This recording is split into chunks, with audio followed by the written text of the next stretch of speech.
Many rural Americans are living in areas with a shortage of mental health professionals. A program at work right now in South Dakota is getting people the right level of care sooner.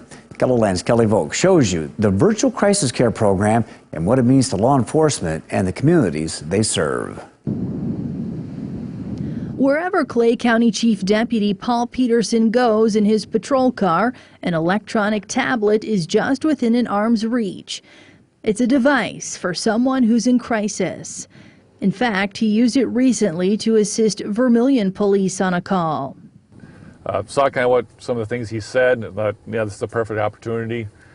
Grabbed the iPad and asked him just straight up, hey, you want to talk to a counselor right now? And he said, yes, I'd love to. That's right. This tablet allows someone in crisis to talk with a mental health professional at a Vera eCare, just like this demonstration. Okay.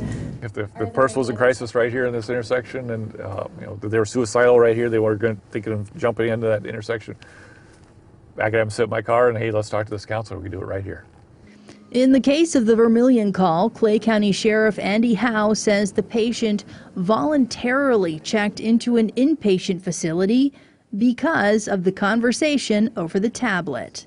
That prevented us from having to bring that person into the county jail to be held pending an evaluation by a qualified mental health professional and possibly then be sent home again or be committed to HSC. So I think that was the whole goal of this sort of effort. Oh, great. So you currently do counseling? It's called the Virtual Crisis Care Program, and it's currently available in several counties thanks to $1 million in pilot funding from the Leona M. and Harry B. Helmsley Charitable Trust. A lot of times in these small communities, they don't have the resources to deal with this type of problem, and these folks end up sitting in jail while they're waiting transportation to human services at Yankton or Sioux Falls to behavioral health or Rapid City behavioral health. And I can't imagine going to jail for a medical crisis. The program is designed to help people receive only the level of care they need. A lot of times we can de-escalate the situation instead of increasing the escalation by taking them in the back of a police car and taking them to the emergency department. So now that individual has opportunity to stay at home when safe, and then also not have to do the extra health care costs associated with that. And on top of that, there's a lot of savings for law enforcement.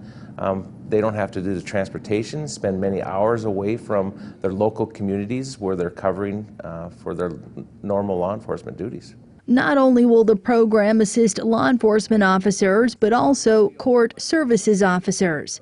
Before the end of the month, it will serve 23 South Dakota counties. While this program is in the pilot phase right now, the hope is that it will expand in the state someday. We're hoping it's budget neutral to budget positive for the state, and the state will come in after this and see the value of this program and continue it. Have you applied for a job lately?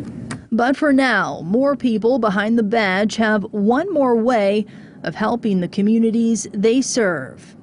Knowing this is just another tool in the toolbox to help them get help, and them and their families and those types of things, it makes you feel good. It makes you know that you are helping the community. With Eye on KELOLAND, I'm Kelly Volk. Other partners in the program include the South Dakota Unified Justice System, the South Dakota Sheriff's Association, and community mental health centers. Well, the Canaries have qualified